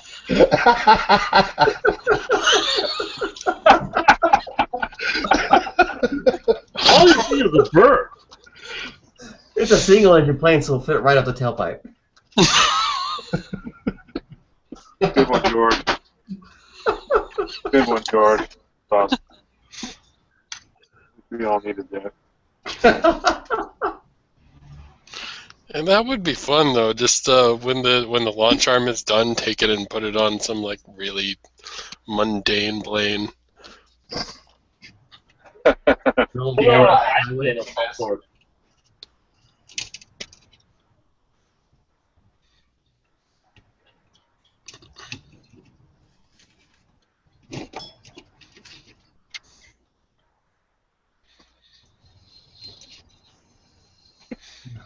Paint these wires. Very nice. Mike, we should take a gauge on how many people are interested in buying this kit if we made it. Yeah. Yes, yeah. Good. Let's do a poll, right? Maybe we should do it on our site. That'd be a good place to put it, right? Say, how many people want a launch arm for their gun? Well, finish it first so we can cut it up. Yeah, Yeah, just gotta think it so you could cut it up. You have to get that aluminum rod out of it. We're just going to cut through that aluminum rod. Yeah, then how are you gonna join the two pieces together? I mean, I think I got the right length of the arms now. I might have to trim them up a little bit more, but I don't know. I think it'd be better if it was longer. All right. One last question before we end the night here. Has anybody used the Tamiya Bright Red? Paint? Spray Yeah. can. Oh, this is sorry about not answering this earlier. No, I haven't used it. a bright red? It says Tamiya Bright Red. Yeah, I haven't used it. What is it? A different color than their acrylics? It's a spray can, so it's like, what, enamel or lacquer? No, I haven't. Sure, I haven't. Why? I've used some Tamiya sprays. I've used one of their blues, like a very bright blue. And like any bright color, like red or blue or yellow, it doesn't cover really well. And it All right, tends so I guess the answer is we're not sure if we used it. That's helpful. All right, well, it's 9 o'clock. Dan, anything to say before we get off? No, it's great to finally join up for a while. It's been, what, a month or two? So, yeah, glad I'm here. George? Good night, everybody. Maybe post up a link that has a couple of pictures on here. That might help the guy, All right, hopefully. Okay. Go on those Gundam guys. Let us know if you want a launch arm, and we'll make one. Do I get one half price? Bye, everyone. So, Terry, you there? Yeah, I'm here. I never found my snips, so yeah. All right. Come over and borrow some. That's a far drive. Not really. I'm closer now. All right. Good night, guys, and we'll see you in 2 weeks. All right, good night.